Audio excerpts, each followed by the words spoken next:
I think one of the biggest flaws in the Middle East is that we think everything that comes from America is amazing. When you look at the GCC, the moment you're tall, blonde, blue-eyed, and have a Western passport, you're like God's gift to the organization. You think that they believe our talent is incapable of matching that abroad or producing of that abroad?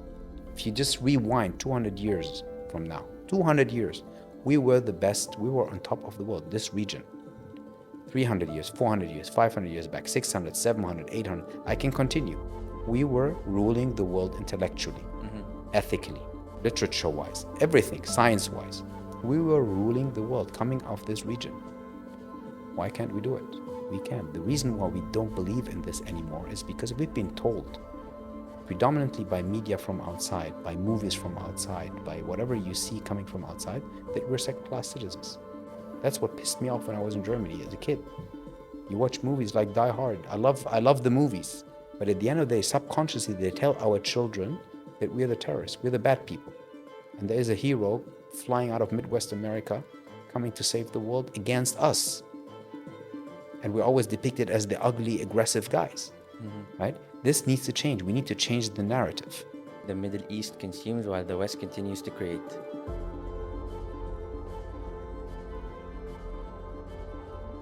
In this episode, we sit down with a relentless entrepreneur and venture builder, also known as the first 1000 days guy.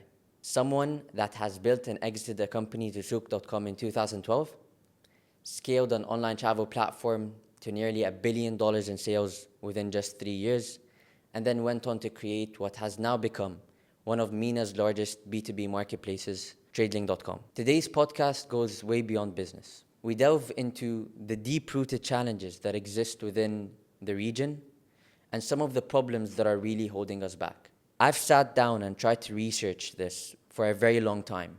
Is it a funding problem, an education problem, a talent problem, an ambition problem?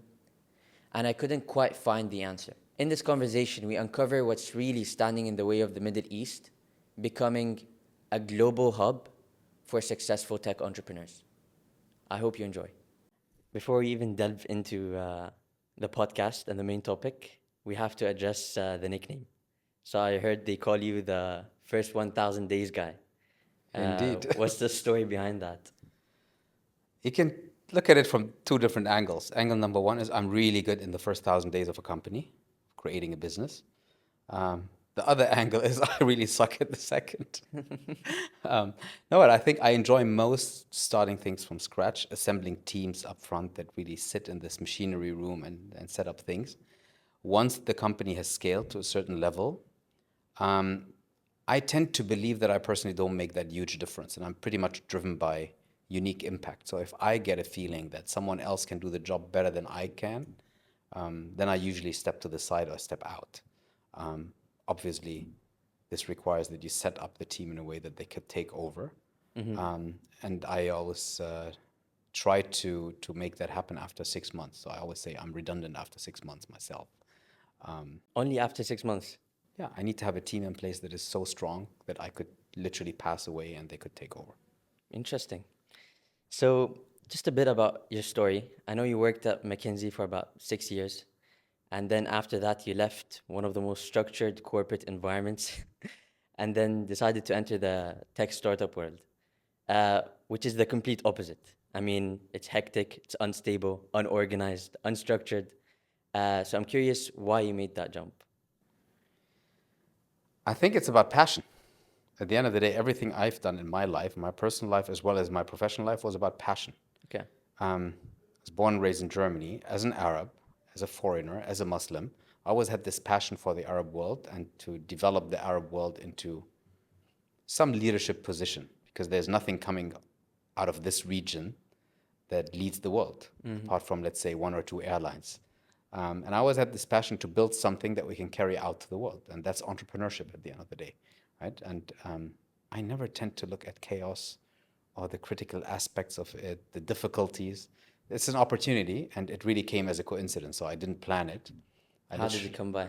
Huh? How did it come by?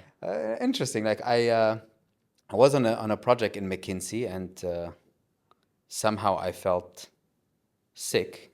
To be honest, I had 4 slip discs, Oh, This comes when you fly around a lot and you sleep in hotel beds and you sit on stupid chairs. Um, and then I resigned from McKinsey. I literally told the guys, like, this is my last day. I'm not going to come back. And the same day, I got a call from an investor. And he said, look, I have a startup in Dubai. It's 6 months old. And we need to strengthen the founder team. And I looked on LinkedIn, I think. He searched for McKinsey, Dubai, Arabic, and my university. And I was apparently the only one. And that's interesting. how it came along. Uh, so were you the type of person, I like to look back at somebody's childhood and to try and explain why certain things happened in their life. Back when you were a child, were you the type of person that wanted to start businesses, wanted to start side hustles, wanted to move fast? Of course. Look, I was born into a family where my dad came to Germany at the age of 17, I think, after he graduated from school in Syria. And for me, this is, and there was an entire generation of people that came along. And for me, these are the true entrepreneurs because they came into a region, into a country where there was absolutely no community. So they built community. They built really a setup that the future generations could depend on. Yeah. And I think this is how they brought me up. Like at the age of 12, my dad said, look, you're becoming adolescent. In our religion, you're responsible for what you do. You're accountable. And, knowing that I'm accountable for what I do, I always looked for opportunities to become better. Um, at that time, I wanted just to have more money, just to buy electronics, computers, games, whatever. Yeah. And I started trading bicycles, really building and selling bicycles. Nice. And that was probably my first hustle, and that made me the richest kid in school. I started, I think, at the age of 12, Okay. and then I felt that, Very young. white collar is probably nicer than blue collar at one point. And then I continued working. I funded myself since the age of 12. And did you start anything in university or did you just focus on your studies? Now, university was a different story. So I studied at a private university, private business school in Okay. Germany. So think of it as the equivalent to Harvard in the US. And in Germany, you don't have back then you didn't have the concept of private schools. Yeah. So it was a pioneer really in this field, and you had to pay money for it. And I didn't have money, and I didn't want my parents to pay for it. So it's a school that had class really from 8 in the morning until 8 in the evening almost. Oh, wow. And after that, I started working. Straight away. No, I was working full time pretty much in parallel to afford it. Okay. Oh, so you funded your own university studies I funded fully? my own university. I didn't take money from my dad since the age of 12. Wow. And that was tough. So my average sleep was 3 hours a night because, I mean, I worked hard, yes, but I played hard as well. And I didn't want to sacrifice my sports. I was a sports fanatic. So it was very short days and, very long days, very short nights. So do you think, I mean, just from your experience, that experience definitely like toughened up your skin very early on. Not something that we see a lot right now. How did that sort of impact your life later on? How did it impact my life? I mean, my theory is when you're hungry or when you have experienced hunger, you become creative, you become pushy, you develop a certain style and resilience Uh-huh. that you wouldn't get if daddy and mommy give you everything. Yeah. Now, there's always exceptions, so I don't like stereotyping. I've seen people from like rich kids that at one point said, "Daddy, leave me alone. I'm going to do it." Right? And that was nice to see. But I think what really drove me is this feeling that, I want to make it, and I want to make it as a role model for people that come from the same society that I came from. So again, Muslim called Muhammad in Germany, where almost every other day on the newspaper or on the news on TV, you would hear that you're the biggest idiot on the planet Yeah. and the worst piece mankind offered to this world. You want to get out of that. And I think this was the main driver for me, that I show kids that were younger than me that it's possible to get out of that if you just work hard enough. And at that point in your life, did you look up to somebody? You wanted to be like someone particularly? Not really. Okay. I think probably my father influenced me the most in terms of like this guy really built his own life and I mean raised 5 children in a foreign country and fed his family in Syria, and that was a big family. Yeah. Since the age of 18. So he didn't have really a life that we used to have. I think that influenced me a lot. But if you think of, is there an idol like in entrepreneurship or whatever? I always read stuff, right? So I read about the Steve Jobs even before the iPad or Okay. iPod generation. Um, Richard Branson was visible. And there was a couple, obviously Bill Gates. Bill Yeah. Gates was like my thing, and the fight between Microsoft and Apple um, and IBM back then. But no one of them really stroked me as being the typical role model that I would have because they were very one-sided in media. And at that point in time, how was how were you how aware were you of the Arab world and the opportunity in it, or even if there were any successful entrepreneurs within it? Not at all, number one. But Okay. what the biggest influence on me literally was when I was in university, and this long time ago, 1996, I uh, I had to do an international internship Okay. out of Germany, right? And everyone went to the US, did investment banking or England, France, whatever. Uh-huh. I decided I want to go to the Arab world, Okay. right? So I got myself an internship in Saudi Arabia, in Jeddah. And I combined this, it was a 3.5 month internship. I combined it with a trip to Hajj. Nice. I was 22 back then. And before I went to Jeddah and Mecca back then, the only places I knew in the Arab world, or the only place I knew in the Arab world before Jeddah was Amman. Okay. I never put, and I went there 2 weeks before I went to Hajj. For the first time in my life, I saw an Arabic country. And Amman was quite okay. And then I came to Saudi, to Jeddah back then, and I was shocked. Literally, the point that what caught me was like, I understand why we're behind in this world. Mm-hmm. And I hated it. And I think these 3 months made me really so determined to bring my energy level, my experience, my education, and put it in service of the MENA region. Uh-huh. And I never could go to Syria. So I was just looking for a place where I could bring this into play. And it was not Saudi back then. I think today it could be. And then in 2003, I came to Jitex in Okay. Dubai, and I decided, hey, there's a place that offers enough entrepreneurial spirit, enough infrastructure that could come here and really put my energy in the service of the region. And how's the landscape at the time in Dubai? It's a different world than today, right? I'm talking Dubai back then. There was no marina, there was no JLT. This place didn't exist. There was no Business Bay downtown, Burj Khalifa, whatever it is. Sheikh Zayed Road was half the towers that you have today. Yeah. But people would think big. So wherever I went, like to cafes, and I was the hub of Dubai, the heart of Dubai back then was the Emirates Towers. Okay. And I was there all the time. I stayed there for like 8 months, and I got inspiration every day because I was sitting in the coffee shops down there, and I was just overhearing conversations in the lobby of the hotel, for example, about, okay, let's create this, let's create that, let's move here. Maybe I pull in these two people from Europe and bring them here. And this just flashed me. I was like, whoa, everyone wants to come here, right? And I stayed. I got somehow headhunted by McKinsey, by a friend of mine who worked there. He's like, come join us. And then I decided to stay in the region. You know, if I was to look or have a very surface level view of your career, it would be like success after success after success. But I'm a very big believer that failure is also a very, very big part of the process. So I'm curious if there were any points in time where some failures have had a very, very big impact on your life. Um, what were some examples? See, every time I get invited to speak in public and everyone like, tell us about your success, my answer is no, let me tell you about my failures. Yeah. Because these are the ones that shaped me at the end of the day. And I always start with the first one, at least the first big one. There's many more.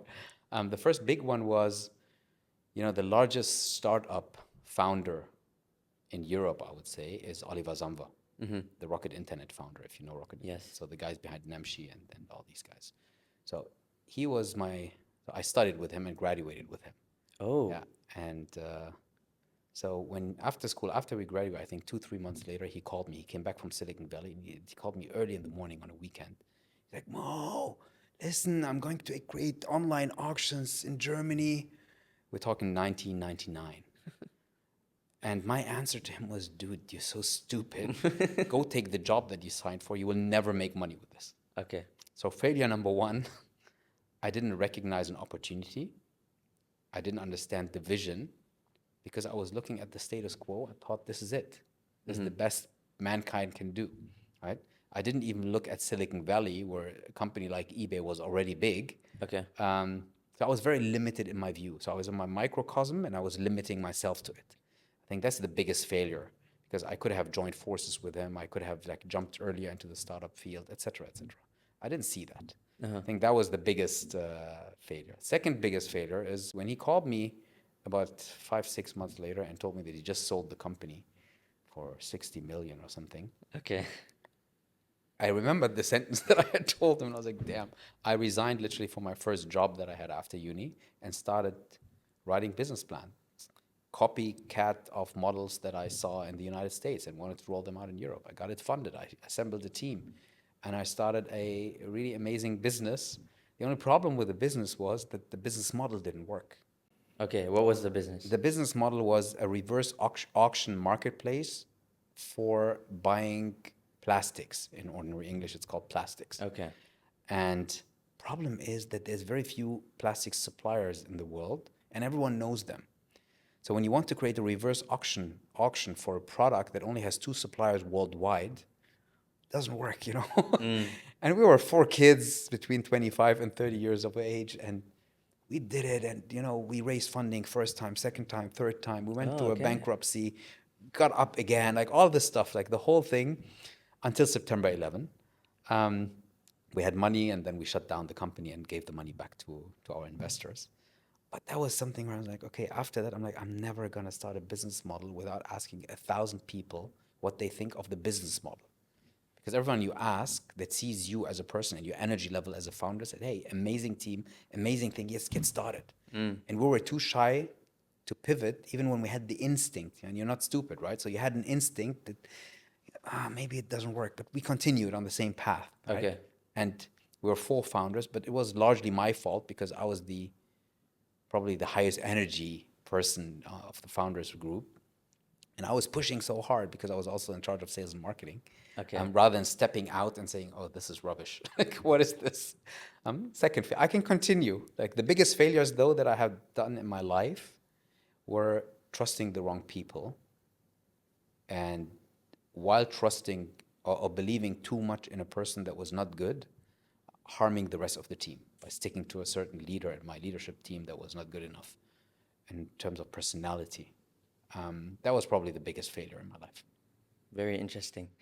And I remember when we first started talking, you told me, Adham, when I come in a company, all I focus on, or the way I stand out, is that I hire the best people I can for the role. So it kind of links very, very well with what you sort of failed and then now you're very good at. But I wanted to even take a wider step because you asked me a question one day and you told me, Adham, I want you to name me one brand from our region that has had a long-lasting impact on mankind. And I remember in the moment, I didn't have an answer.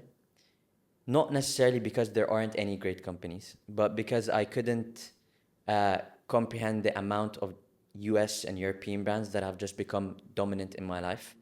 And I've pretty much encapsulated everything we do, from the cars we drive, from the phones we use, laptops, devices, everything.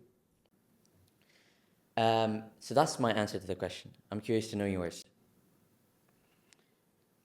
I think one of the biggest flaws in the Middle East is that we think everything that comes from America is amazing. And it has been a flaw.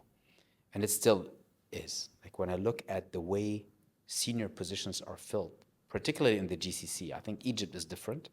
I think Jordan is different. I think North Africa in general is different. But when you look at the GCC, the moment you're tall, blonde, blue-eyed, and have a Western passport, you're like God's gift to the organization, whichever organization, private or public.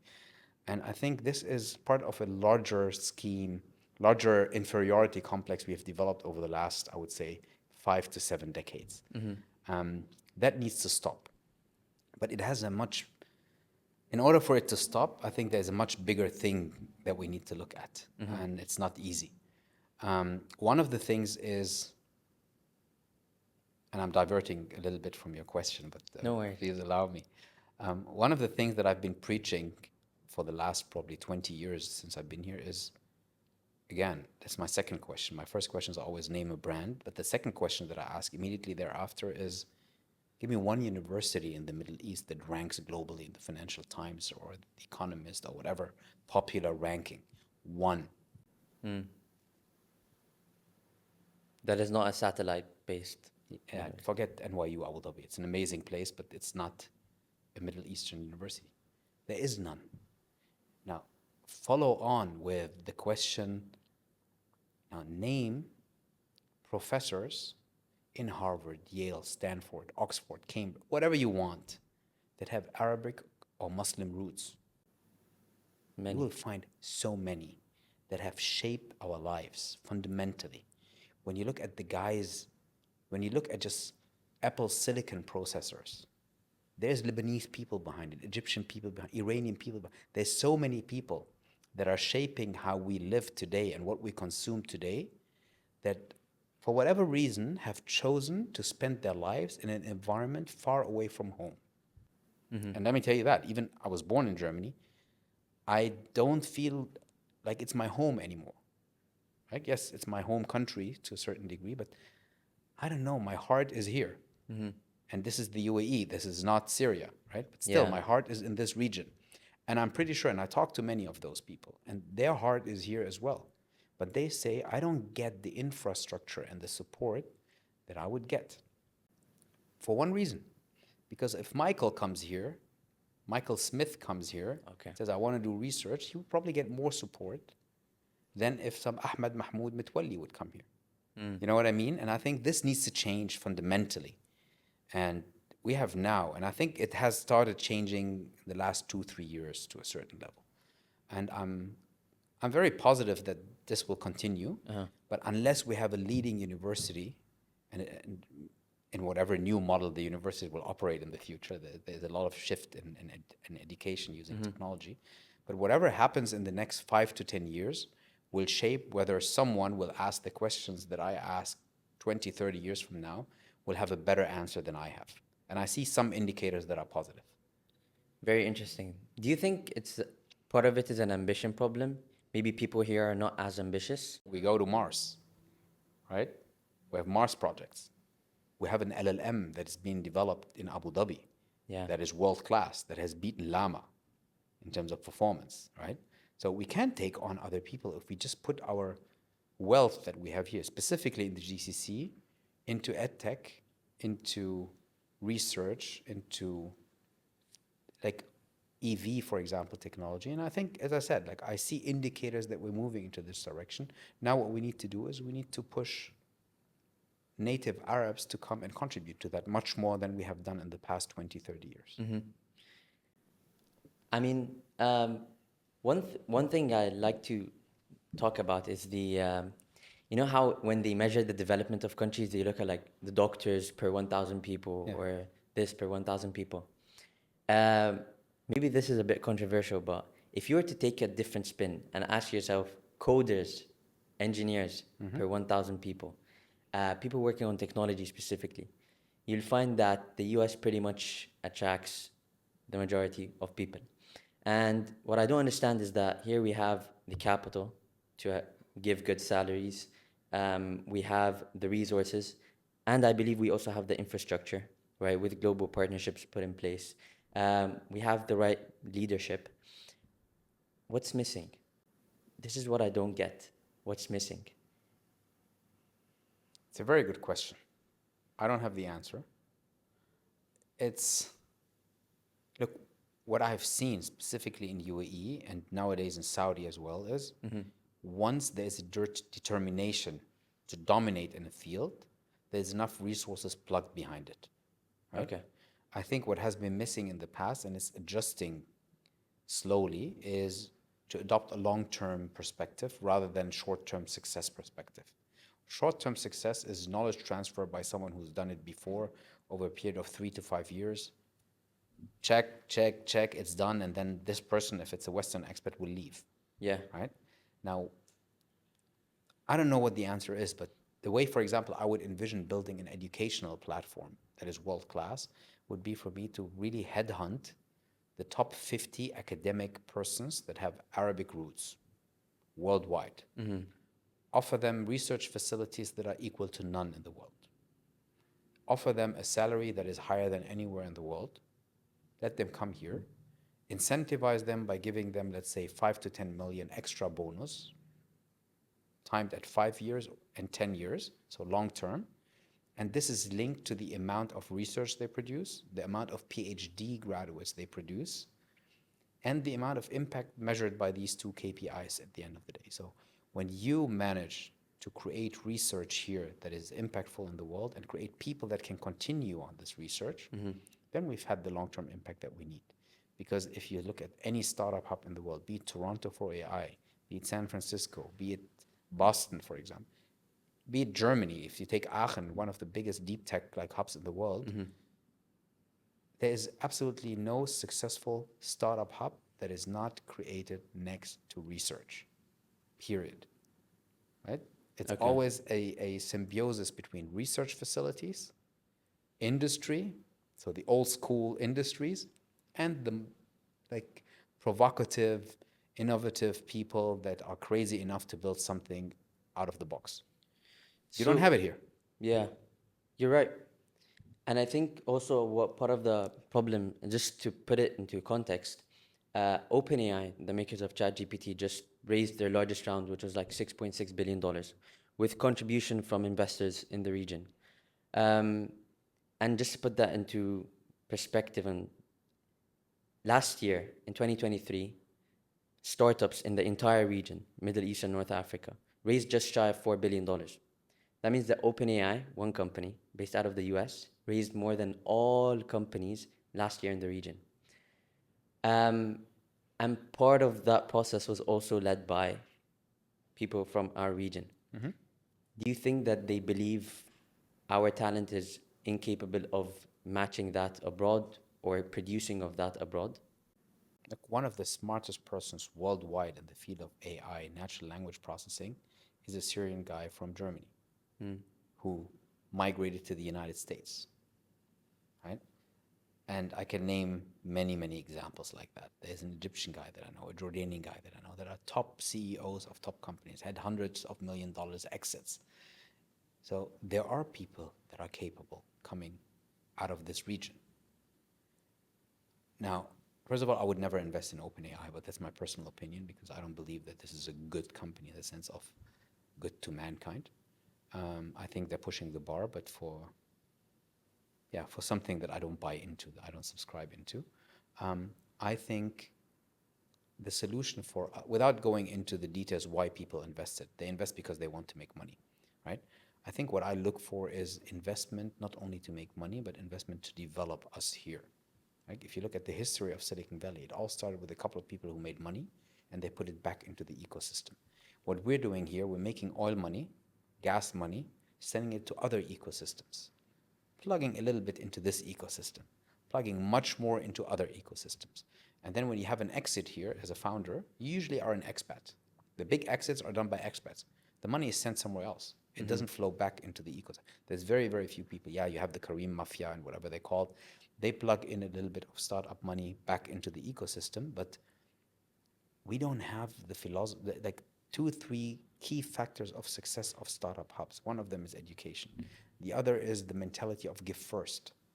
Give first, don't expect anything in return. Coach people. I spend probably 12 to 14 hours a week in coaching random people and helping random people. I don't expect anything in return, but I would love to see them succeed in the ecosystem here. And I think is one of the responsibilities you have when you're a successful founder is pass it on, right?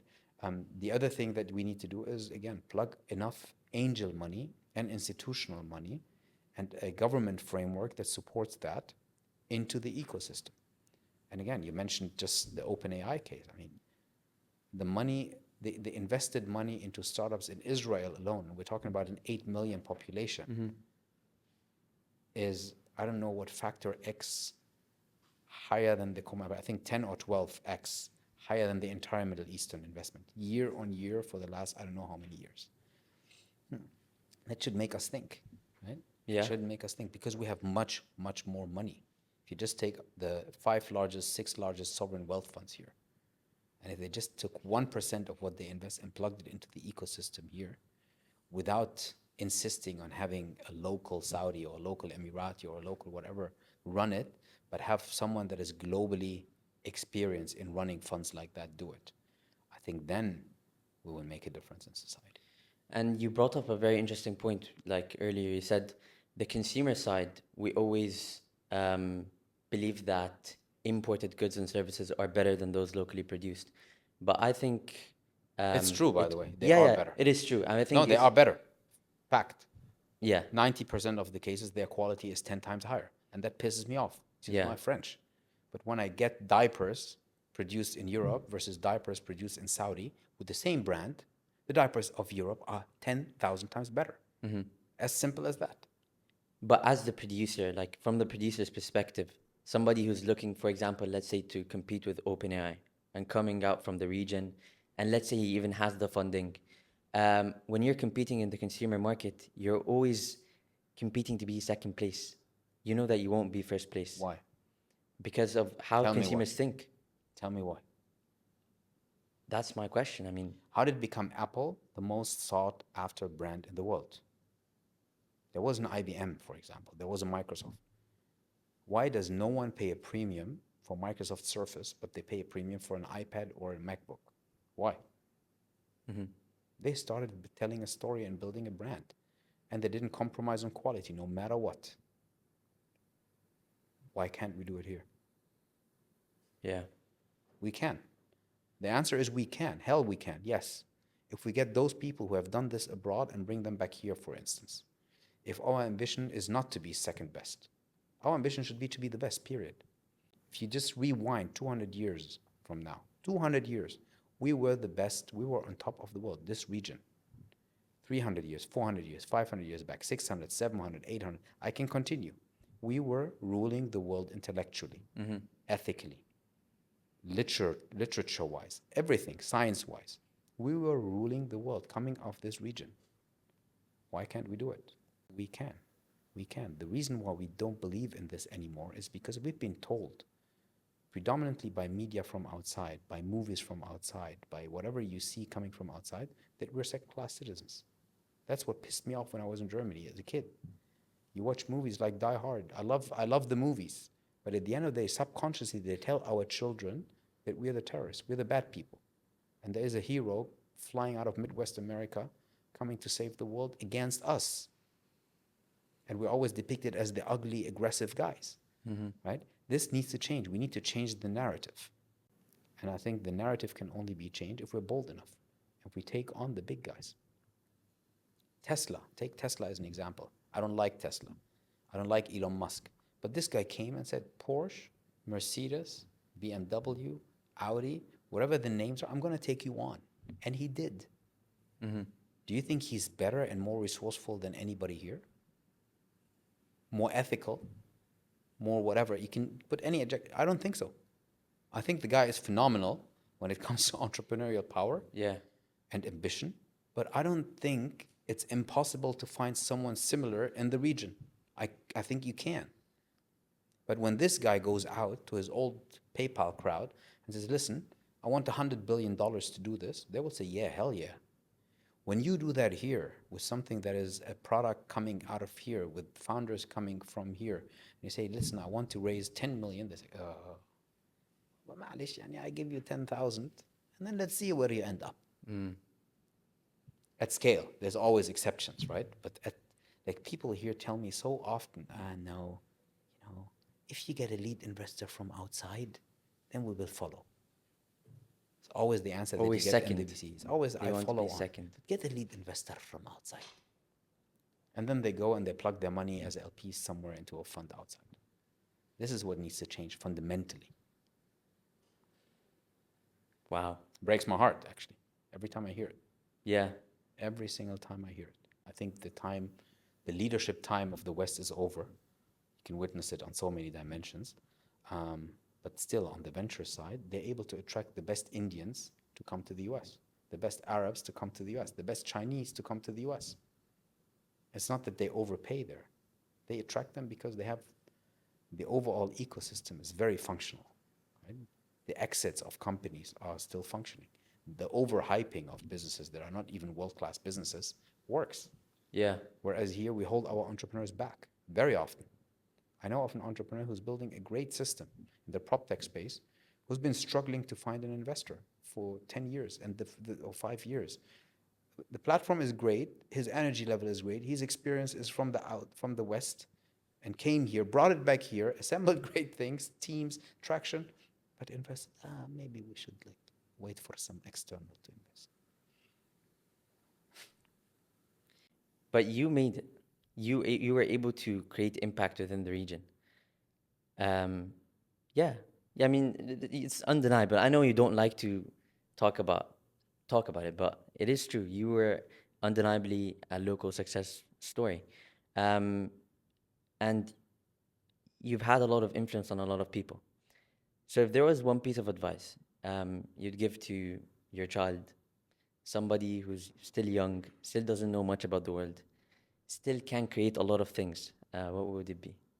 It's funny because I had this conversation with my oldest kid yesterday, my son, and it's about a simple thing. It's some sports. Do you think I can do it? I don't think I can do it. I just sent him a meme of Michael Jordan. I can't recall the numbers, but like I'm 100% sure you know this quote. Like, I missed 9,000 shots in my life. 26 times I was asked to take the final winner shot and I failed. And all of this made me successful. All these failures made me successful. And that's my biggest advice, right? When you say to me, your success story, you made it. No, I'm on my way. I haven't made anything yet. I like this if I take Amazon as one example, that's probably the only good example I would use, but every day is day one. My biggest impact that I hope to have is when I look at the businesses I create that still exist. Some of them don't exist, or the majority doesn't exist, but the ones that exist, they're still run by the team that I have established. That's my biggest success. And some of the people call me that I worked with 20 years later and thank me for something they got out of it. That's my success. Financially, I don't care. I'm doing well, alhamdulillah. Like, this is, I don't measure any success for anybody in terms of financial success. I measure it by the amount of people that would like to meet you again and work with you again, right? And if I have impact on some young kids in any way that, hey, I want to create a business like this guy did, then I'm happy. But it's still the early days in the journey, and the advice that I would give, if I summarize it or synthesize it into something really powerful or meaningful, I would probably use 2 words only. And this is, why not? Yeah. This is the only thing I want to keep. Why not? Why not? Everyone will tell you you can't do it. Why not? Why not? If you practice day and night for the next probably 6 months, you can become a triathlete. Can't you? You can run a marathon if you practice for 6 months. No matter how your body is now, you can run a marathon in 6 months, can't you? If you practice, you'll make it. And when you go to all these people here and ask for something to support your idea, listen to them. When 10 VCs tell you your idea is not good, there's probably something wrong. But at one point, when you really firmly believe in a vision that you have, follow this vision. Why not? Why can't you be this first global brand that we create out of this region? Find the people that support you, ignore the people that hold you back. And talk about those people who hold you back. Tell everyone, this guy holds you back, don't talk to him. You will see that demand shifts towards those people that support founders. Word of mouth is very, very powerful in our industry.